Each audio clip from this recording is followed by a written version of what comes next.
Contralor Electoral, Manuel Torres, que está aquí con nosotros. Hola, Manuel, buenas tardes, saludos. Buenas tardes, Normando, gracias por la invitación y estamos aquí para orientar en lo que podamos al pueblo de Puerto Rico sobre la ley de financiamiento de campaña. Y es importante, y fue el motivo para el cual le hemos invitado para hablar un poco sobre esto de cómo se cambian las reglas de juego, ¿no? Que tan temeroso uno está en cuanto a todo lo que se concierne a las campañas políticas en Puerto Rico. Pero antes de entrar ahí, aprovecho la coyuntura, y se lo dije fuera de los micrófonos, para hablar un poco de qué es la oficina del Contralor Electoral. ¿Por qué existe? ¿Cuál es su función?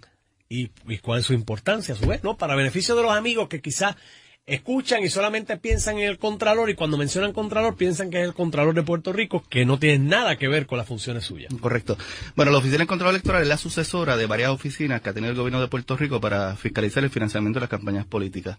Inicialmente, en los años 70, la Oficina de Auditoría de la Comisión Estatal de Elecciones auditaba algunos de los informes de los candidatos, particularmente los candidatos a gobernador de los partidos políticos. Eventualmente, para el año 2001 se activó una oficina que estaba legislada desde el año 2000, que era una oficina de balance político, que fue la primera oficina de auditoría de financiamiento de campaña, que no era la oficina de auditoría tradicional de la comisión, de la auditoría interna allí de la comisión.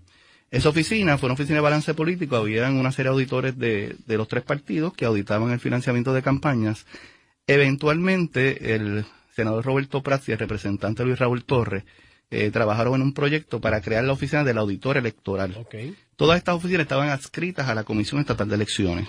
Eventualmente, el gobernador Luis Fortuño, entiendo que en acuerdo con el expresidente del Partido Popular, Héctor Ferrer, y el vicepresidente del PIB, Fernando Martín, trabajaron en unas enmiendas a la ley electoral, y eventualmente se decidió separar la oficina que supervisaba o fiscalizaba el financiamiento de campaña de la Comisión Estatal de Elecciones. Las determinaciones que tomaba el auditor, las recomendaciones que hacían, tenía que ir a la comisión en pleno para tomar determinaciones. Y los comisionados electorales entonces tomaban determinaciones sobre los auditados de sus propios partidos, y eso pues siempre se criticó, que era como el cabro velando las lechugas. De alguna manera se decía de esa manera, ¿verdad?, en términos jocosos. Pero realmente era un problema que la oficina que fiscalizaba el financiamiento de campaña estuviese adscrita a la Comisión Estatal de Elecciones. Y en el 2011 se legisló, en noviembre del 2011, para separar la oficina de supervisar el financiamiento de campaña de la comisión, y la denominaron Oficina del Contralor Electoral. Okay. Está operando desde marzo del 2012, que fue que yo juramenté, y nuestra función es fiscalizar el financiamiento de campañas políticas. Lo hacemos de varias maneras. Los candidatos, comités de campaña, partidos, tienen que radicar trimestralmente unos informes en la oficina. Esos informes se evalúan por un grupo de auditores. Tenemos también apoyo legal, apoyo tecnológico. Y esos informes los evaluamos a prima facie. Ok, pero esos son trimestral mientras no hay una contienda electoral vigente. Porque de lo primero que usted tuvo que hacer es pasar juicio de los procesos, de cómo se invirtieron los dineros del proceso electoral del 2012. Exacto, porque trabajamos la campaña, lo que quedaba del 2012, desde que yo juramenté hasta las elecciones, y luego de eso comenzamos el proceso de auditar las operaciones de las campañas del 2012. Auditamos los 6 partidos y auditamos 30 candidaturas adicionales, que fueron 161 auditorías adicionales en total. Hicimos 161 en total. Y eso fue lo que anunciamos recientemente. Pero todo el cuatrenio estamos evaluando informes trimestrales que los aspirantes, candidatos, oficiales electos, partidos, tienen que radicar en la oficina, haya proceso electoral o no haya proceso electoral. O sea que los alcaldes, representantes, están obligados a rendir unos informes ¿de qué tipo? Correcto, tienen que informar a la oficina los ingresos y los gastos de campaña. Ok, si es que han hecho actividades de recaudación de fondos mayormente. Bueno, si no han hecho actividades, tienen que radicar informes negativos y nosotros corroborar que en efecto no hicieron actividades o no hicieron gastos. Muy bien. Y entonces, esos informes, por ejemplo, porque yo recuerdo que hubo unos informes bastante calientitos del proceso electoral, de los excesos y demás, ¿pasan a dónde? ¿Qué ocurre con esos informes? Una vez se rinden. Esos informes se radican. Lo primero que hace la oficina es que le damos seguimiento a la radicación de esos informes. Si un informe no es radicado en el trimestre para la fecha del periodo que tiene que radicar, le enviamos una comunicación dándole 20 días para radicar su informe. De no radicar su informe, comenzamos un proceso entonces de multa. pero los informes que llegan a la oficina y se radican pasan a un grupo de auditores que los evalúan, hacen unos señalamientos. Y se le da la oportunidad a los partidos de contestarlo. Claro. Esos señalamientos se le envían unas comunicaciones, también nosotros revisamos las redes sociales, como se ha estado hablando, hacemos visitas a los pueblos de la isla para corroborar que esos informes, esa información que nos envían es correcta, y corroboramos con los medios de comunicación que en el año electoral nos tienen que hacer unos informes de todo el gasto que se hace a los medios de comunicación, no solamente medios como este, que es un medio grande, claro, sino los medios locales, Radio UPR allá en Utuado, tiene que enviar sus informes, etcétera. Me sonrío porque a través de las redes sociales los políticos no pueden pasar anónimos.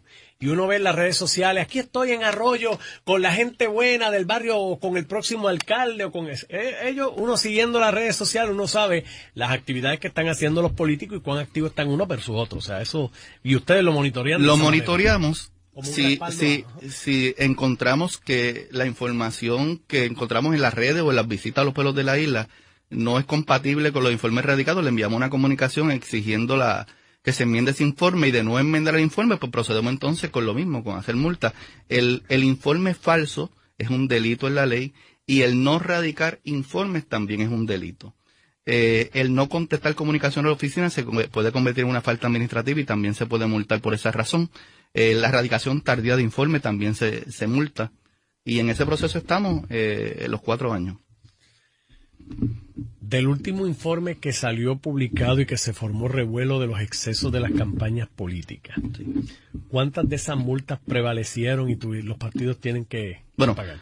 Los dos partidos que tuvieron hubo 3 partidos que tuvieron un número significativo. Al partido del PPR se le impuso una multa de $1,000. El candidato Rogelio Figueroa no lo objetó, así que tiene que proceder a pagarle. Estamos en el proceso de comunicarnos con él para eso. El Partido Popular se le recomendó, se le exigió que hiciera una devolución de $53,000 a la oficina por unos donantes que no pudo identificar. El Partido Popular lo hizo, aceptó ese señalamiento. El PNP y el PPT apelaron a un oficial examinador la determinación nuestra, y estamos en el proceso se están convocando. Ha habido comunicación, o sea, de ellos haciendo planteamientos legales, particularmente el PNP, que el oficial examinador está atendiendo. Pero está siguiendo el proceso normal. Luego de esa apelación, si se sostiene, ya no hay más recursos. Si se sostiene, pueden ir hasta los tribunales, pero si al final del camino se sostuviese y tienen que pagar la multa, si el partido no pagara la multa, cuando se activa el fondo de financiamiento de campaña, lo que llamamos el pareo, se retira ese dinero de la cantidad que ellos van a recibir. O sea que automáticamente se les debita ese dinero. Correcto. O sea que pagan o pagan. Sí, porque esas son medidas de esta nueva ley, porque anteriormente, o sea que esas multas se seguían apelando, no se pagaban, la oficina no tiene la fuerza que tiene ahora para poderlo ejecutar. Y además de eso, por primera vez la ley establece ahora que la campaña tiene que pagarse, no se puede financiar. Que antiguamente había una crítica que las agencias de publicidad financiaban las campañas y se quedaban deudas con esas agencias de publicidad. Muchas de ellas todavía están en los libros de los partidos. Ahora las campañas no pueden financiarse por la agencia de publicidad. Sí, pero eso se pagaba porque cuando una vez llegaba el partido a gobierno, esas agencias de publicidad eran las que curiosamente eran favorecidas con las cuentas. Eso era lo que se especulaba. Ahora tiene que haber una certificación de ese dinero, y nosotros le damos seguimiento a través del Fondo de Financiamiento de Campaña para asegurarnos que se está pagando los anuncios que se están publicando y toda la publicidad. Nuevas reglas de juego para el financiamiento de las campañas políticas. ¿Cuáles son y por qué se hacen? Pues nosotros estamos en una jurisdicción que en todos los aspectos, ¿verdad? Tenemos 2 sistemas de reglamentación. Tenemos una reglamentación local, y muchas de las determinaciones del Tribunal Supremo Federal también nos aplican. Ha habido 2 determinaciones del Tribunal Supremo Federal bien importantes. Hubo una que se dio antes del proceso electoral en el 2010, que fue Citizens United versus FEC. La ley de Puerto Rico prohibía que las corporaciones y las uniones, cooperativas, otras instituciones pudiesen aportar a las campañas políticas. A raíz de esa determinación, ahora sí pueden hacer unas aportaciones a las campañas, pero tienen unas reglas para poder hacerlo. Es lo que se llama el gasto independiente. Corporaciones, individuos, cooperativas, uniones pueden hacer gasto independiente, como pasó en la campaña pasada. El más conocido es el de la alcaldesa de San Juan, que algunas uniones hicieron gastos para favorecerla, o pueden hacer gastos en contra de ese candidato o de ese partido o de ese movimiento, pero tiene que ser separado del candidato. Si hay una relación entre ese candidato y esa organización o ese individuo que está aportando esas cantidades, pues entonces se le transfiere al candidato eso, y si ha pasado los límites, pues se multa, ese tipo de cosas. Pero esos gastos independientes no tienen cantidad ni de aportación ni de gasto. Una persona puede gastar, una corporación, una unión, una cooperativa puede determinar gastar $2 millones para favorecer o afectar a un candidato. Eso es permitido. De verdad. Siempre y cuando hay una separación entre la campaña del candidato y ese gasto independiente, que la separación tiene que ser, por ejemplo, que no tenga la misma agencia de publicidad. Las personas que son los tesoreros y funcionarios no pueden ser los mismos, etcétera. Pero eso no puede quizás alentar el inversionismo político. Totalmente.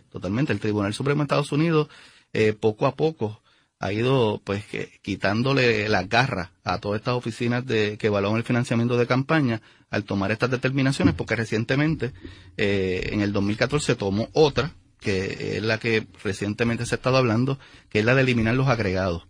La ley en Puerto Rico, antes de la ley 222, de esta ley del 2011, los límites eran $1,000 que tú le podías aportar a un candidato, y tenías un límite agregado de hasta 5,000. A todos los candidatos le podías dar eso 5,000. como individuo. Como individuo. La ley 222 aumentó eso, básicamente ató la ley a los topes federales, y entonces aumentó a 2,500 y a 12,500 ese agregado. Esta determinación reciente del Tribunal Federal, el McConchon, creo que es versus FEC, eliminó el agregado. Sigue existiendo el límite al donativo individual, pero por ejemplo Normando Valentín, que antes le podía dar 2,600, porque ya aumenta a 200 después de las elecciones, 2,600 a un candidato, pero podía darle a todos los que quisiera hasta 13,000, pues ese límite se eliminó. Sigue teniendo el límite de 2,600 para darle a Manuel Torres, pero puede darle a Manuel Torres, puede darle a todos los candidatos que se encuentren en la isla, del partido que sea, puede darle. O sea, una persona puede dar millones de dólares sin violar la ley. Y yo recuerdo, me llama la atención porque hubo un caso, estoy tratando de recordar el nombre, que fue para la contienda política de 1996 entre Pedro Rosselló, Héctor Luis Acevedo y David Noriega. Eladio, algo, estoy tratando de recordar. Conocer un contratista de comunicaciones o algo. Ese fulano le dio dinero fuerte a Rosselló, le dio dinero fuerte a Héctor Luis y 2,500 pesos a David Noriega. Él regó a todo el mundo en la campaña política, ¿no? Sí, hay individuos que lo hacen, sí. Y eso no es peligroso, Contralor, porque obviamente estas personas que se convierten en donantes y demás, hay algunos pues que son muy creyentes de su filosofía ideológica de sus respectivos partidos, pero hay otros que después siembran para después venir a recoger la cosecha, ¿no? Bueno, y no se va a poder hacer nada, entonces. Bueno, estas personas que aportan tienen que seguir una regla, ¿verdad? Tienen que informarle a la oficina lo que gastan, y tienen que informarle de dónde sacaron el dinero.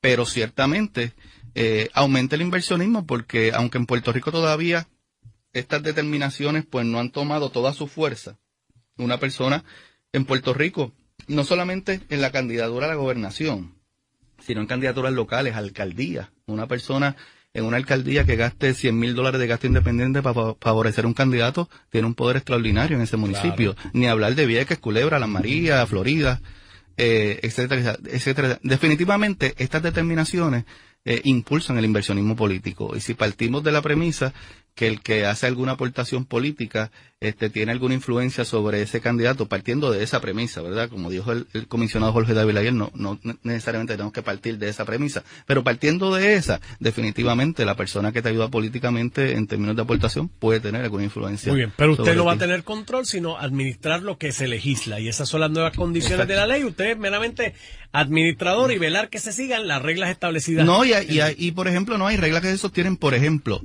tú no puedes utilizar dinero en excesos de gasto independiente. Por ejemplo, una persona no te puede dar $100,000 para tú usarlo para el pareo.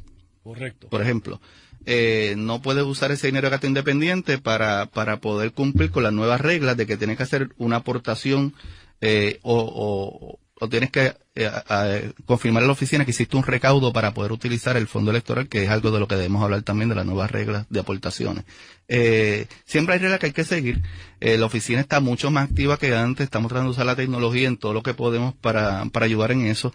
Y lo que esperamos es que en Puerto Rico la gente entienda que tienen que registrar en la oficina, que fueron las controversias que hubo con la oficina durante el tiempo de campaña, que personas entendían que gasto independiente significa que es independiente de cualquier tipo de reglamentación, y no es así. Tú puedes gastar todo lo que quieras, pero lo tienes que registrar. Ahora y ya entramos ya mismo también a los que estaba hablando de cómo el financiamiento de esas campañas ya de los pareos de los fondos y demás. Se abre ahora el periodo de candidaturas en diciembre. ¿Qué tienen que hacer esos candidatos que busquen aspirar a los distintos puestos electivos que comienzan a abrirse en diciembre con relación a su oficina? Bueno, con relación a la oficina, ellos no pueden esperar a diciembre. ¿No pueden esperar a diciembre? No, la ley electoral, el código electoral tiene una fecha de erradicación de candidaturas, la oficina nuestra tiene otras reglas. Okay. Eso es importante. En la oficina nuestra, en la ley nuestra, cuando el candidato recauda o gasta más de $500, candidato o aspirante, o movimiento, lo que sea, recauda o gasta más de $500, tiene que ir a registrarse a la oficina.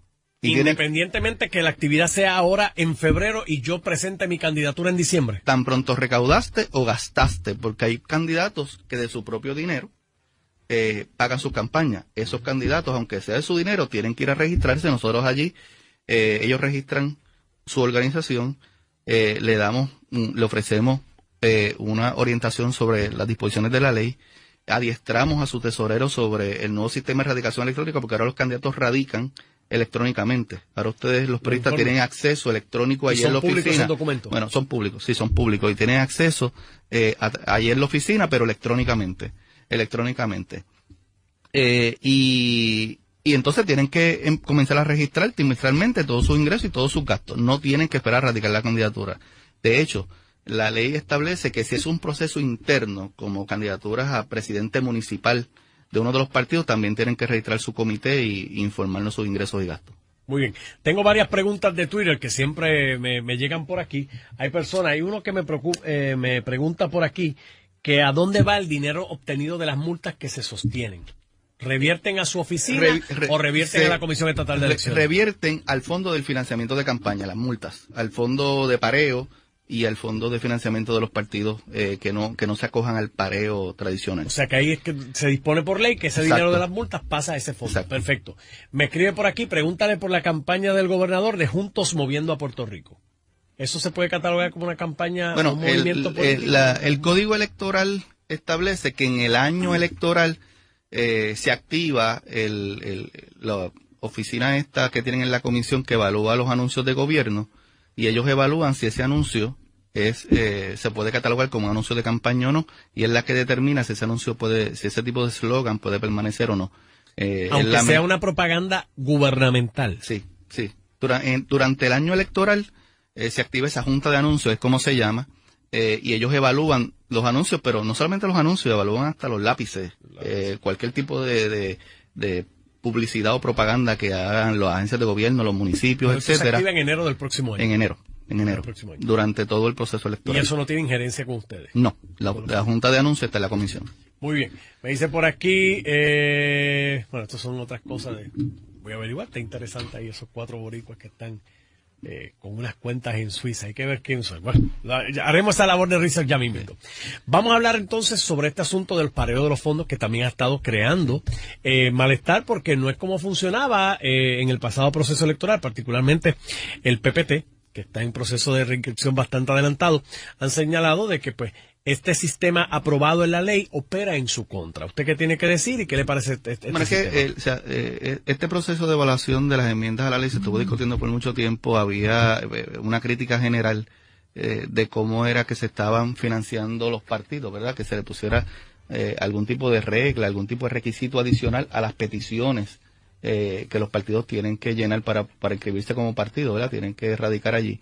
Y luego de mucha discusión se establecieron unas nuevas reglas de aportación o de evidencia de que esos partidos recaudan dinero para su operación, para entonces tener accesible el fondo electoral o el fondo del financiamiento de campaña. Ahora el fondo electoral se llama Fondo administrativo, de gastos administrativos, ya no se llama fondo electoral, y el fondo de financiamiento. Para los partidos tienen acceso a dos fondos.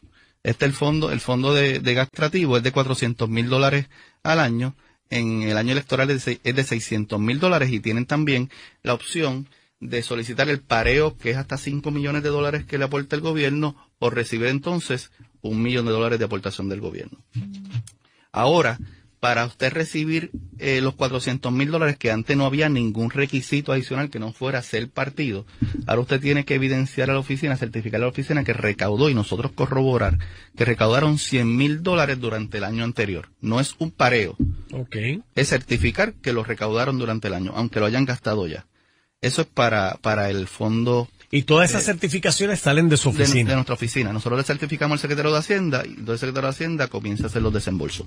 O sea que ustedes van a tener un rol bien activo en cuanto a ese particular. Correcto. Yo sé que esto lo hacen para demostrar la capacidad que tienen los partidos de levantar dinero, de que tienen gente y demás, pero a la misma vez se puede ver como una interrupción de que un grupo de personas pues se asocien y formen un grupo político partidista, ¿no? Que es quizá el argumento del presidente del PPT. Había unos planteamientos, por ejemplo, de que ese fondo de $400,000 tiene la intención de que los partidos puedan administrarse. Por ejemplo, que puedan pagar su renta, que puedan pagar su secretario, que puedan pagar empleados, que mantienen la estructura política y que tengan una estructura política. Y que si tú no podías comprobar que tienen una estructura política, como los 3 partidos que actualmente están inscritos sí la tienen, porque yo le he corroborado en los adiestramientos que le hemos ofrecido. Obviamente el PIB la tiene más pequeña, pero la tiene. Si usted va a cualquier plaza pública y pregunta quién es el presidente del PIB, alguien le dice, el presidente del PIB aquí es fulano de tal. Eso no necesariamente pasa con todos los partidos. Y yo creo que lo que buscaba era que si tú vas a recibir $400,000 para ayudarte como una aportación del Estado para que tú administres tu estructura, pues tienes que comprobar que alguna estructura tiene. Y que las peticiones para inscribirse como partido no era suficiente y le quisieron, se legisló, ¿verdad? La Asamblea Legislativa legisló y el gobernador firmó la ley para imponerle ese requisito adicional para accesar los fondos. Muy bien, nuevas reglas de juego, vamos a ver cómo funcionan, bastante trabajo va a tener usted, no se va a aburrir de aquí en adelante y luego de este proceso, pues que ya estamos y que tenemos encima en el 2016. Gracias por estar aquí. Ya sea, Armando, y estamos a tu orden para cualquier otra invitación. Un placer, ahí lo tienen.